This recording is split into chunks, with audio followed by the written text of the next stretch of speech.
इस लड़के की टेबल पर रखा केला एक पल में 2 बन गया। यह देखकर लड़का हैरान रह गया। उसने तो बस एक ही केला उठाया था। अगले ही पल टेबल पर 2 की जगह 4 केले हो गए। अब तो लड़का पूरी तरह चौंक गया। उसने फौरन आंखें मली। अब 4 से भी ज्यादा केले हो गए। अब तो मामला अजीब होता जा रहा था। उसने मोबाइल उठाकर मदद मांगनी चाहिए, लेकिन हाथ का मोबाइल अचानक केला बन गया। लड़का डर के मारे कांपने लगा। उसने तुरंत एक पानी की बोतल उठाई और 2 घूंट पीकर खुद को शांत किया।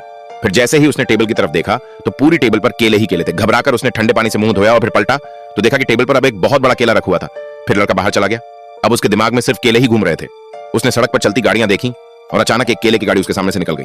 उसने ऊपर आसमान की तरफ देखा तो एक केला हेलीकॉप्टर उड़ता नजर आया। यह देखकर वो वापस घर भागा और टेबल पर देखा तो वहां फिर एक केला रखा हुआ था। लड़के ने केला उठाकर ध्यान से देखा, लेकिन कुछ भी अजीब नहीं लगा। उसने चैन की सांस ली, फिर बिना सोचे केला छीलकर खाने लगा, लेकिन खाते खाते उसे कुछ गड़बड़ लगी। अगले ही पल उसके हाथ में पकड़ा केला एक बल्ब बन गया। असल में लड़के ने शुरू से जो चीज उठाई थी वह केला नहीं बल्ब था, और उसने उसे ही केला समझकर खा लिया।